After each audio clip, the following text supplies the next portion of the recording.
Okay, I'm going to talk about Chapter 8, Location Planning and Analysis, and why it's so important when you're looking at moving your facility to another location, and what are all the factors that go into it. And one of the things that I noticed yesterday on my way home from work was that the Taco Bell on Packerland and 172, just off of that, I don't know what that little side street is, but it's on 172, it moved across the street. And I was like, well, why would they go ahead and build a whole new big building and move across the street? And so I thought that was kind of interesting because they didn't move very far at all. The Taco Bell just moved out of the gas station and over. So I thought it would be neat to explore some of the reasons why businesses might move their locations and what goes into making that decision. Another thing to consider too is Foxconn, which is in the news. What made them pick Wisconsin? What are some of the things that made Wisconsin attractive to them? So we're going to talk about some of those things and why businesses do this, and sometimes why it doesn't work for them. So you kind of have to think through some of the pros and the cons. So location decisions are really closely tied to either low cost or convenient to your market. People aren't looking to be, unless you're in New York, you're not looking to be in the top, most expensive building. You have to be pretty well established to want to do that. And you want to be close and convenient to your market. So when you look at some Google Maps, and I'll pull that up in a little bit so you can see that, you'll be able to see some trends, especially in the Green Bay area, why people might do that. You also might move a location if it impacts your capacity, perhaps to serve more people, to be more flexible in how you serve your customer base, or more flexible in how you manufacture, depending on what kind of business you have. There's a lot of different reasons that might go into that. It's also a long-term commitment of resources. You're not going to be moving every year. You shouldn't move every year because that can cost a lot of money as well. So you do need to think about your operating costs, your revenues, and your operations. So there is some financial consideration, and then it should impact your competitive advantage in a positive way, and be close to your supply chain. So location decisions are generally based on profit potential or cost and customer service. So can you make more money there? Does it cost less to be there? Are you improving your customer service? Those are main questions that you might be asking yourself. It's a good idea to find a number of acceptable locations and then choose from them. And I'll show you a technique in which to make some of those choices. And then also the position in the supply chain. Like if you're at the end, then you're looking at accessibility, consumer demographics, traffic patterns, local customs are important. So if you're like facing the consumer, the end part of the supply chain, those are your considerations. If you're in the middle of the supply chain, you're manufacturing things, you want to be close to suppliers or close to your markets so you're not spending a lot on transportation. If you're at the beginning of the supply chain, you need to be close to where you source your raw materials. How do you get those raw materials to you quick and cheap and efficient and effective? Okay. Now, web-based retail organizations are effectively location independent.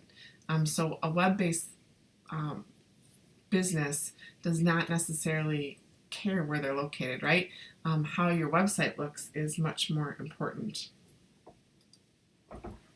So some supply chain considerations when looking at that. Number and locations of suppliers, production facilities, warehouses, and distribution centers that are near you is important. And you need to determine if you want to have a centralized versus a decentralized distribution. So are you going to do like the hub and spoke where you're kind of in the middle? Quick Trip does this. Like they do a 500-mile radius around their headquarters, and they feel like there's enough business in that location right now to be good there. So it's kind of a centralized distribution. Decentralized would mean maybe you have distribution centers located all over the United States, okay, not just one. The importance of those decisions really is impacted by your strategy for how you're going to access your customer markets. So you really need to have good strategy in all of these areas, and that's important. Existing companies have 4 options when location planning. They can either expand their current facility, they can add new locations while retaining existing facilities, shut down one location and move to another, or do nothing. So Taco Bell on 172 shut down and moved to another location. Okay, so that was their choice. Uncle Mike's Bakery added a new location, but kept all of their existing facilities, right? So there's options when you're looking at expanding or moving, and you don't have to do just move. You could expand your existing facility if there's room there. Okay. When you look at global locations, so if you're looking at factors on where to go globally, two of them really kind of added to the attractiveness of it. Trade agreements, which are certainly hotly contested right now. NAFTA, GATT, U.S.-China Trade Relations Act, which I'm not even sure is in existence right now, EU and World Trade Organization efforts to facilitate trade. So trade agreements have really increased the ability to do business abroad and to expand your market and your customer base immensely. So there's a lot of attractiveness in globalization. And then technology makes it so easy to communicate and share ideas around the world. And you can even sell products around the world from your location a lot easier than used to be in the past. So a wide range of benefits really have accrued. I kind of talked about some of these. Your markets expand. There's some cost savings in going global potentially. Legal and regulatory differences. So it might be a little bit easier to do business. Some countries have less regulations in starting up businesses. Some have more. So you really have to do your homework. So what might take you, like as an example, starting up a business in the United States can be done pretty quickly. In some countries, it might take you 3 to 6 months to get a license to do business. So some countries are easier to do business with and some are not. So understanding those legal and regulatory restrictions are better. But if you're manufacturing, let's say in another country like China, you can also save yourself some of those restrictions, like tariff restrictions, by selling to China from China, and you avoid some of the extra taxation and some of that kind of thing that might happen as a result of that. And then there's financial implications as well. Disadvantages potentially could be transportation costs. So one of the things that you've probably noticed is that a lot of foreign car manufacturers are actually manufacturing and assembling the cars in the United States. The reason for that is transportation cost. To ship a car from South Korea or from Japan to the United States is very, very costly, but to ship the parts and to order parts locally and manufacture your same car in another country is a lot cheaper. So the transportation costs can definitely be a disadvantage. Depending on the country, security costs could be an issue. And again, depending on the country, unskilled labor might be an issue. Although unless you're going to some remote regions, there's generally skilled labor in a lot of areas now. So I kind of cringe at the unskilled labor. I think we have a perception that people don't know how to do what we do and we're somehow excessively better than everybody else. But what I found, at least doing business in the Czech Republic, people who speak multiple languages tend to be pretty proficient at a lot of things, and I think we undervalue that in a lot of cases. Import restrictions, like I talked about, could be an issue, and that might be why you might want to manufacture in China and sell to China, because they have restrictions on us. Likewise, we have restrictions on them. And then you could get criticism for locating outside of the country, and definitely there's a lot of that going on as well.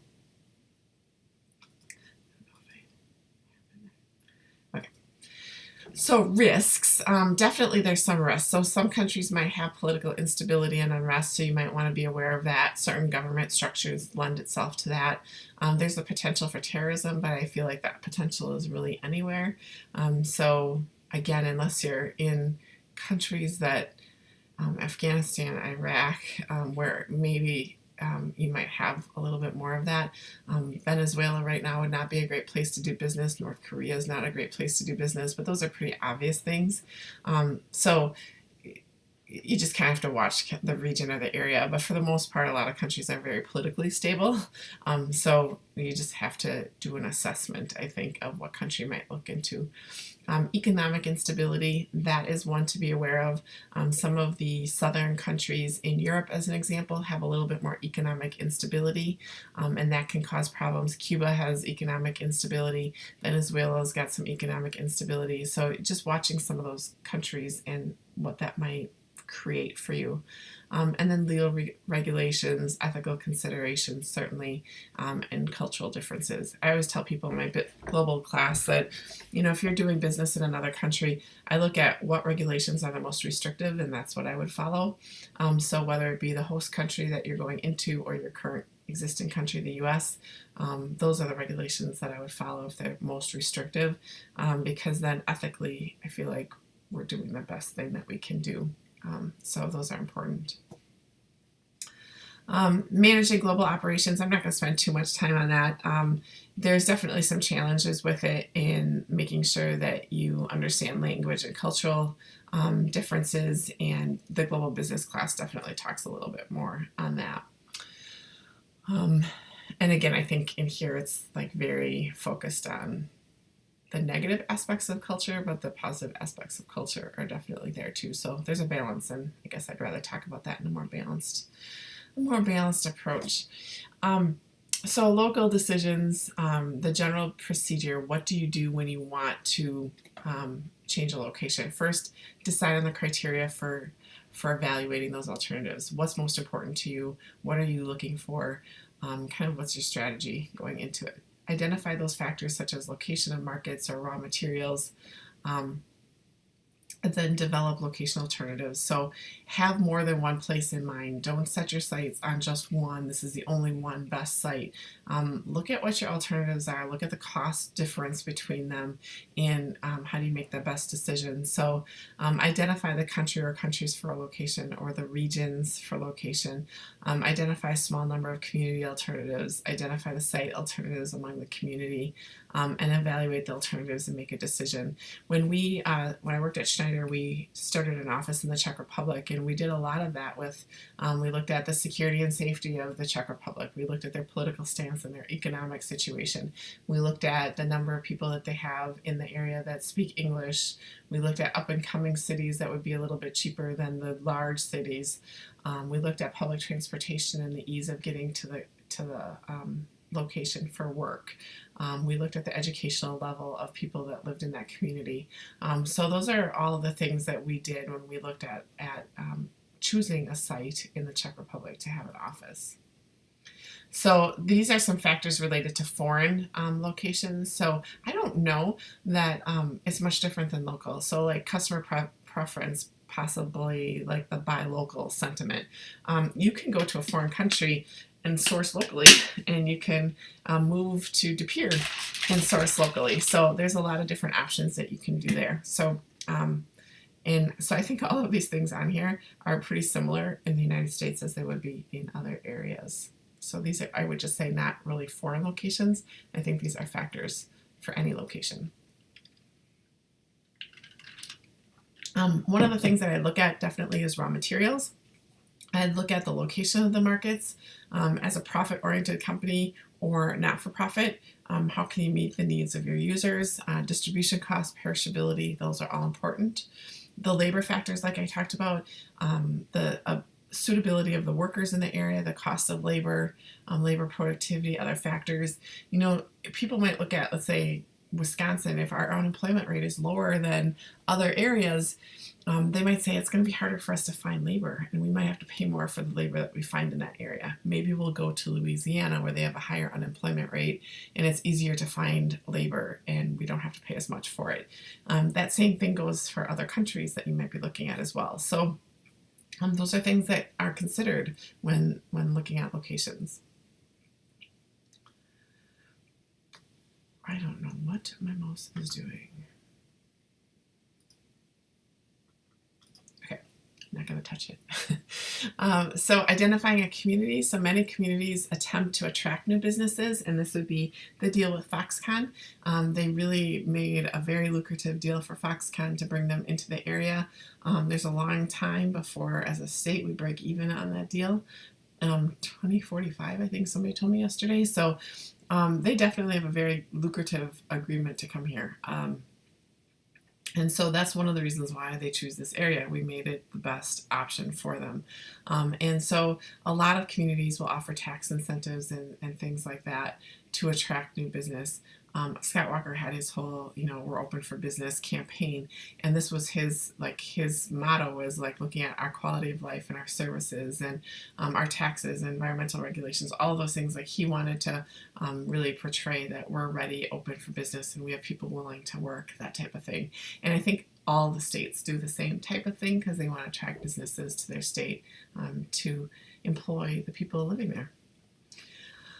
So identifying a site, when you actually get to it, the primary site location considerations are usually land, transportation, zoning, and other restrictions. So you need to be able to make sure that you can put your facility there, that it's zoned for that type of business, that it's easy to get to. There's a rule of thumb, like if you can turn right into the location, it's a good location, but if everybody's got to turn left to try to get into it, or it's an awkward intersection or too busy, that kind of thing, that can be potentially troublesome for people to access.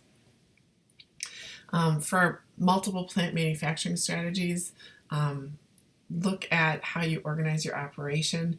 So entire products or product lines are produced in separate plants, and each plant usually supplies the entire domestic market, so that's the product plant strategy.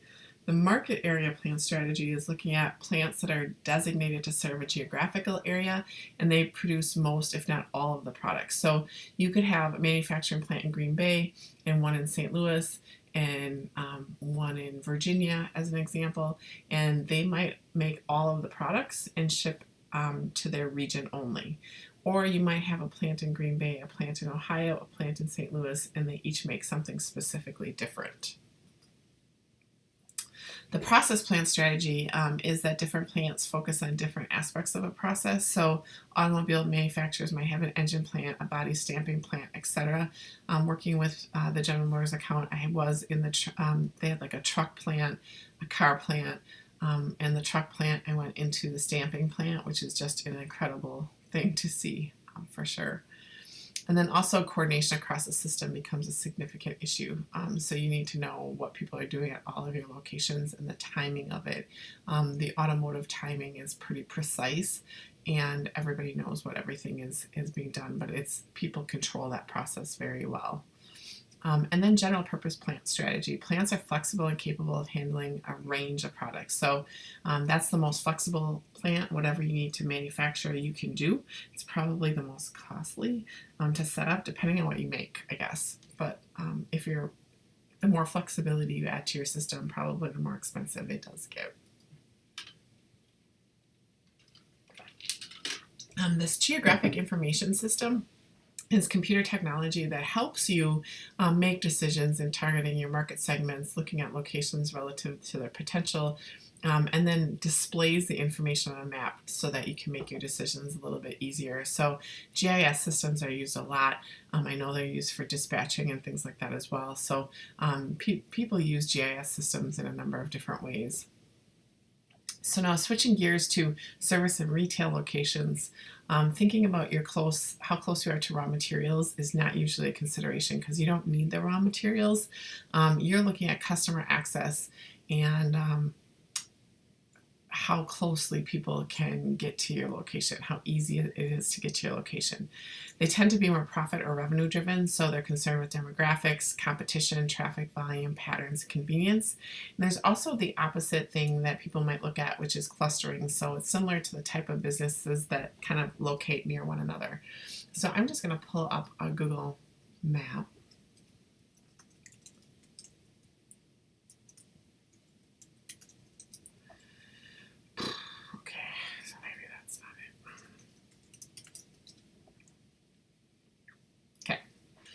So, and in my Google map, I am going to type in Subway, Green Bay.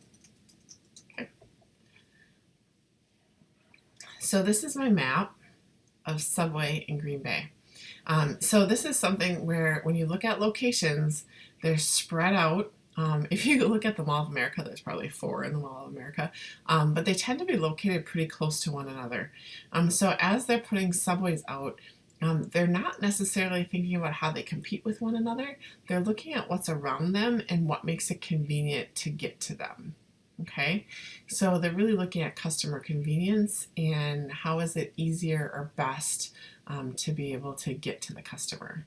That must be, is that Mason Street? I don't remember where that is. Like, I feel like I should know. Yeah, Mason Street. Huron Road. I didn't know there was one there. Interesting. So that's Subway. So you can kind of see their approach to Subway locations. So they're really everywhere. And if I zoomed out to the state of Wisconsin, the amount of Subway locations is like, I just agree with Wisconsin, but you would see Subways everywhere. I mean, they would really be everywhere. So subways is kind of a fun thing to look at, especially their distribution on the map and where they're located. But it's all really on how they can be closest to their customers, so their customer does not have to go far to get there. That's kind of the mentality. And they're small shops, they're not really big places. Now, if I look at Festival Foods as an example, Festival Foods, you can see, are located off the highway, right? And so they're generally really easy for regional places to get to. If I look at Cops or Pick and Save, they're like in a little bit further, but Festival Foods are on the outside perimeter and close to the highway generally. And if I zoom out a little bit, you can see that in Appleton as well. As you I don't know how many there are in this location. Manitowoc, I know, has one too, and it's not showing up, but they are right off the highway. So Manitowoc is probably like right in here, off one of their main drags, but close to the highway. So they're looking for more of the regional customers coming in, the ease of pulling off the highway and getting to the grocery store, not necessarily local people walking to a grocery mart, right? So that's not what they're looking at. Another thing to look at would be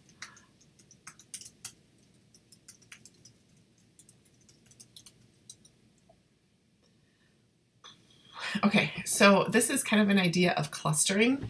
So that concept of clustering is where you put a lot of auto dealerships in one location, okay?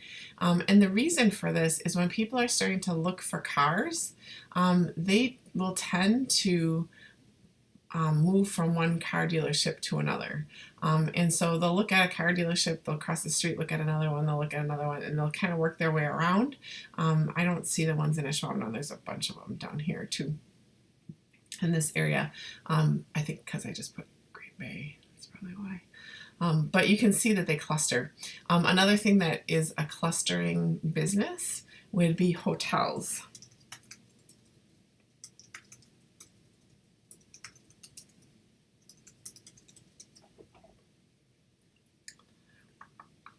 So these are the hotels in Wisconsin, but look at all of the hotels here. Like they do tend to cluster. So they tend to cluster around hospitals, around event centers, like Packer Stadium, that kind of stuff, and around college campuses. So that's generally how hotels cluster. And the feeling is, if you want to be close, and there'll be one in your price range, or you can bounce from one to another. If you get there and there's nothing open, you can go to the next one next door. So that's just a little bit about locations, and it's fun to Google Map it because you can kind of see some of these trends in real life and how they work. It'll make you think about things a little different. The other thing that I had up is this is from 2012, but it gives you an idea of where to locate manufacturing plants, cost versus non-cost factors. And this is kind of a neat article because they talk about lower cost cities. So Cincinnati, Ohio was ranked in 2012, so this might have changed, but was ranked as a low-cost business location among large U.S. cities. For low-cost facility leasing, transportation, property taxes. So it's kind of a cool list of different places, Atlanta and Orlando, effective income tax rate and competitive business operating costs. Tampa and Dallas. Tampa had the lowest labor costs of all large U.S. cities, along with low downtown office leasing costs. And Dallas had particularly strong cost advantages for utilities and facilities. So, and then in global, they talk about the UK, Netherlands, and Canada as low-cost leaders. And then France and Italy ranked 4th and 5th among mature markets. So if you look at these folks here, when you're looking at global markets, you're not looking at political risks or economic factors, maybe Italy a little bit, but you're not thinking terrorism and stuff like that. So that's why I said that list unless you're going to like an Iraq or Afghanistan or something like that, you're really not going to run into that type of issue. Maybe Egypt. There's a few places out there that I might go, I don't know, let's look a little bit further into it. But if you're thinking Europe, if you're thinking Australia, if you're thinking Japan, these aren't places that you're going to run into a lot of that, especially in these, the top probably 10. So this is just an interesting article that talks about that as well. And it was in Industry Week. So there's a number of evaluation techniques to determine location alternatives. There's a low-cost location cost volume profit analysis that you can do, factor rating, a transportation model, and a center of gravity method that the book discusses. The low-cost profit volume analysis is one of the easier ones to understand. It's a technique for evaluating location choices in economic terms. So basically you determine the fixed and variable costs for each alternative, and then you can plot the total cost lines for all the alternatives on a graph, and then determine the location that will have the lowest total cost or highest profit for the expected level of output. So you have some assumptions that fixed costs are constant, which it's not always, so you're making some judgment. That variable costs are linear for the range, so again, that your variable costs are going to go up incrementally at the same amount based on your volume. That required level of output can be closely estimated and only one product's involved. So you're really just looking at one product and how it might phase out for you. So if you have multiple products, you might have to do this multiple times, or this isn't the best option for you. So if you have one product, this works. So this is the equation. So for a cost analysis, you want to determine the total cost. You're going to look at the fixed cost plus the variable cost, multiply that by the quantity or the volume. So that's going to get you the total cost. You can get other equations from this, but this is just an example. So fixed and variable costs for 4 potential plant locations, plant A, B, C, and D. Your variable cost per unit, it's $11 at one, $30 at another, $20 at another, $35, and then these are your fixed costs per year. So then what they did was they plotted this on the graph A, B, C, and D, and they looked at, this is the annual output in units, and this is the annual cost. Oh my gosh, I can't move my mouse. And this is the annual cost going up here. So then they plotted these numbers on this. So this is looking at total annual cost based on the number of units. So the cost is lowest with A and with the most volume, right? But if your output is in this area, so if your annual output is really going to be in this assumption, say like you're planning on 800,000 units, then C is your best option. But if you're like really going to pump out the units, then A becomes a better option. And then if you're a small output facility, then B is going to be your best option. So it depends on what you want your outputs to be. Okay. So I'm going to show you an example of this because you can look at this in a couple of different ways. It's a little bit bigger. Okay. So if you look at your annual fixed cost, you have, in this example, Green Bay, if you built it in Green Bay, it'd be $500,000 for fixed costs, $400,000 in Appleton. Your variable cost per unit is $20 and $30. So your variable cost per unit could be wages are different in the different locations, whatever might change that might vary based on unit and the type of unit. I'm trying to think of, I don't know if that wages is the best thing. It could be your supplies, getting your materials in, whatever varies, like whatever isn't a constant cost. Your labor could be constant. It depends on how you structure your payment.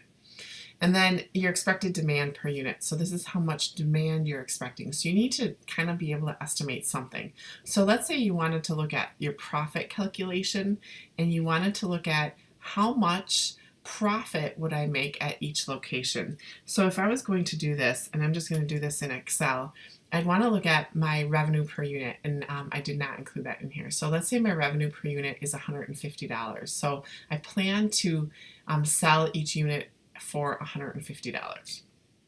So my revenue per unit is $150, and my variable cost is $20 in Green Bay. And so when I look at that, that's basically saying that I'm making $150 on it, but my variable cost is 20, so now I'm at 130. But now I have annual fixed costs spread across all of them, so I need to kind of calculate that. So now I'm going to multiply that by the quantity, or my demand, minus my fixed cost. So my demand here is going to be 6,000, and my fixed cost then is 500,000. I don't know if I made this in a way that will work out to a positive number.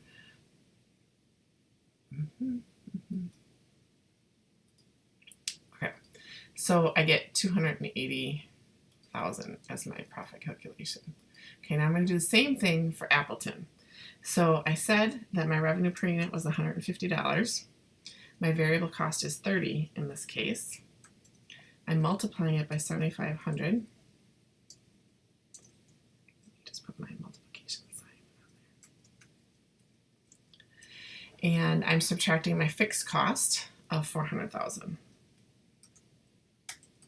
Oh my gosh, I don't know how many zeros are there. Okay, so in this case, if these were my estimations, my most profitable location would be Appleton by looking at that. So now let's say I said, well, I want to make $500,000, and that's what I need to make. So how much do I need to sell in order to make 500,000? That's this equation down here. So in this case, I want to make 500,000 in profit. So I'm going to add that to my fixed cost, which is, I'm going to go with Green Bay, 500,000. And I'm going to divide that, and I don't know if I'm dividing the whole thing. Probably divide the whole thing, yes. And I'm dividing that by my revenue, which was $150, because I'm selling that, minus my variable cost, which is 20. So let me make this an equation.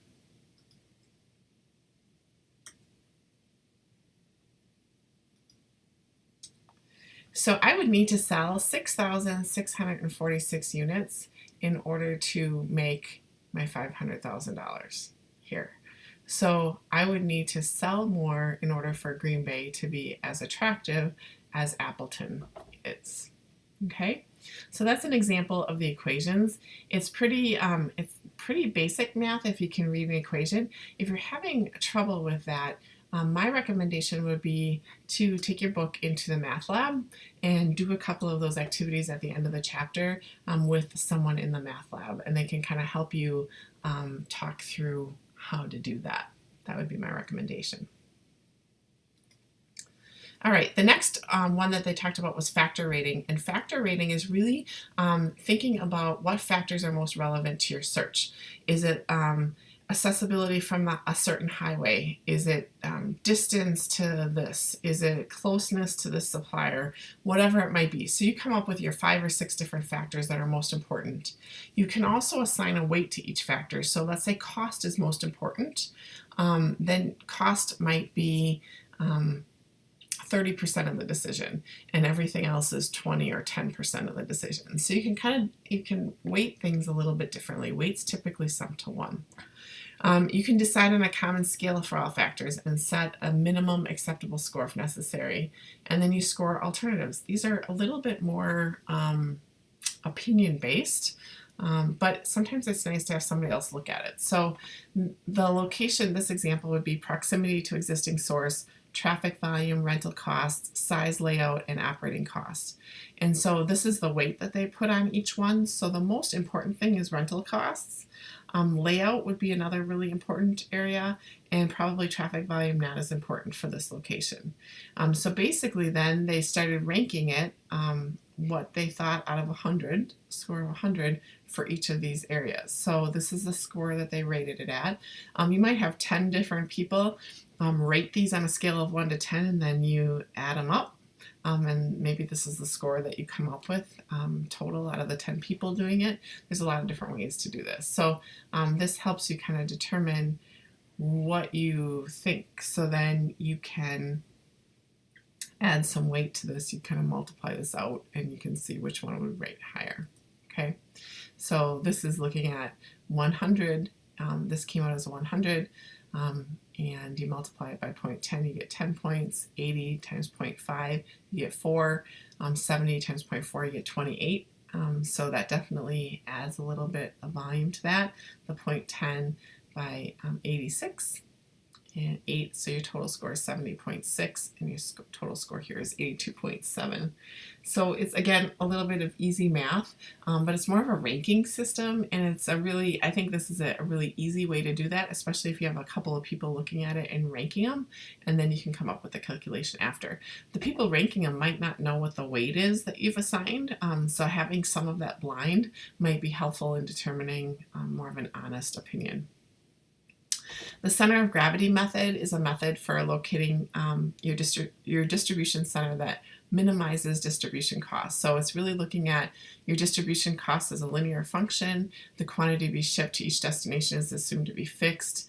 The method includes the use of a map, and a coordinate system is overlaid on the map to determine relative locations. So this is an example of that, where you would look at the different coordinations. This is destination 2, 3, 4 in the map, and then you plot the coordinations, and then you look at the center of gravity to where you might put the location. It's a little bit more complicated. We're not going to do any of that in class, but that's just another method that the book talks about. So just wanted to make sure that you had a little bit of an overview of this location planning and analysis. I hope you found that helpful. If you have any questions, please let me know.